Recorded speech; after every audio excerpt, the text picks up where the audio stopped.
This is Justin Smith. He's got a little ditty for you called the Mississippi Squirrel.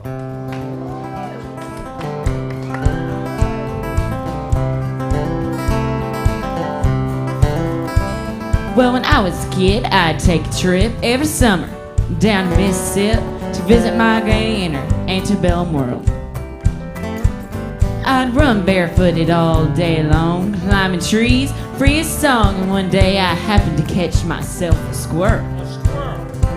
Well, I stuffed him down in an old shoebox and punched a couple holes in the top, and when Sunday came, I snuck him into church. I was sitting way back in the very last pew, showing him to my good buddy Hugh, and that squirrel got loose and went totally berserk. What happened next is hard to tell. Some thought it was heaven, others thought it was hell, but the fact that something was among us was plain to see. As the choir sang "I Surrender All," the squirrel ran up Har's coveralls and hard leaped his feet and said, "Something's got a hold on me." Yeah! The day the squirrel went berserk in the first Baptist church in that sleepy little town of Pascagoula.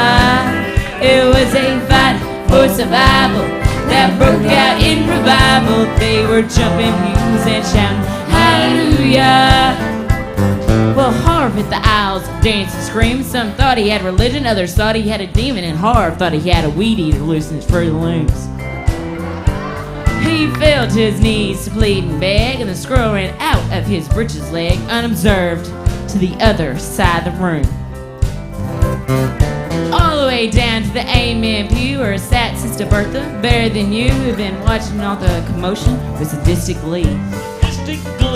Why, shoot, you just seen the look in her eyes, and that squirrel jumped her guards and crossed her thighs. She jumped to her feet and said, "Lord, have mercy on me." As the squirrel made laps inside her dress, she began to cry and then to confess to sins that make a sailor blush with shame. She told of God's and church ascension, but the thing that got the most attention was when she talked about love life.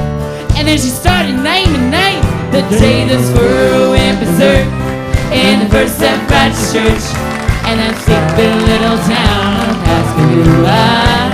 It was a fight for survival that broke out in revival. They were jumping pews and shouting hallelujah. Well, 7 deacons and the pastor got saved, and $25,000 got raised, and 50 volunteered for the missions in the Congo on the spot. On the spot. And even without an invitation, there are at least 500 rededications. We all got rebaptized, whether we